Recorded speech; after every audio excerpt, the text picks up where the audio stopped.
नमोस्तु महाराज श्री। मेरा क्वेश्चन ये था कि जो लोग जैन नहीं हैं वो मुनि महाराज या माता जी को आहार क्यों नहीं दे सकते?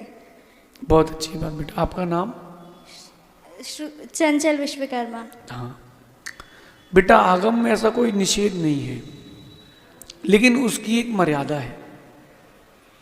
विश्वकर्मा हो, अपने चंदू भैया हैं, एक तो देवली का बालक है हर्ष नाम का, उसने तो नियम ही लिया है कि अगर मैं जब तक आपको आहार नहीं दूंगा मैं तब तक मीठे का त्याग करता हूं।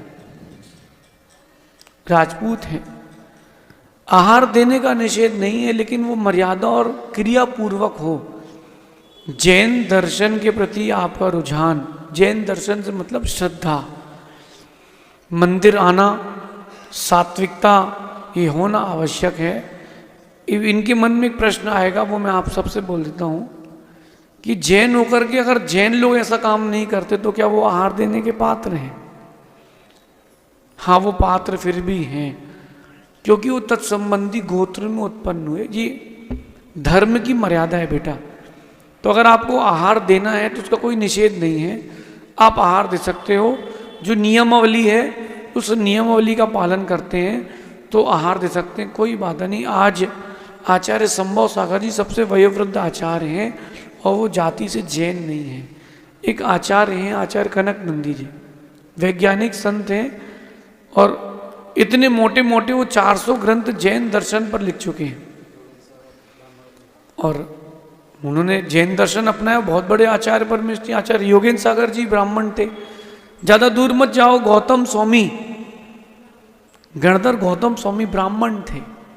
तो इसमें कोई निषेध नहीं है बेटा। भगवान नेमिनाथ यदुवंशी थे, तो निषेध, भगवान बनने का निषेध नहीं है, तो आहार देने की तो कोई मना ही नहीं। लेकिन गुरुजन से पूछ करके जो नियमावली है उस नियमावली को स्वीकार करके फिर आप आगे की क्रिया कर सकते हैं, उसका कोई निषेध नहीं है। एक बात और ध्यान रखना, समाज के लोगों से कहना है, अगर कोई धर्म को स्वीकारना चाहता है, धर्म को आगे बढ़ाना चाहता है, आप लोगों को सहर्ष स्वीकारना चाहिए। क्योंकि जैन धर्म किसका है? जो माने सो उसका। आप बड़े अच्छे से कहते हो कि जो गाय होती है, बकरी होती है, मुर्गा होता है, वो भी 5वां गुण स्थान प्राप्त कर लेता है। सिद्धांत से कहते कि नहीं कहते हैं कि वो भी व्रती बन सकता है। अब जब वो व्रती बन सकता है तो श्रद्धान कर सकता है, जब कौन? इक्तिरियंच। तो मनुष्य आदि के लिए कोई बाधा नहीं है बेटा। उसके लिए जो नियमावली एक बार गुरु जी से समझ लें, फिर आप आगे कर सकते हैं, इसमें कोई भी निषेध नहीं है, ऐसा समझिए। अगली जिज्ञासा के लिए आपको आहार दे सकते हैं अगर? हाँ, पहले आप हमसे कक्ष में नियमावली पूछ लीजिएगा, फिर आगे उसकी चर्चा करें।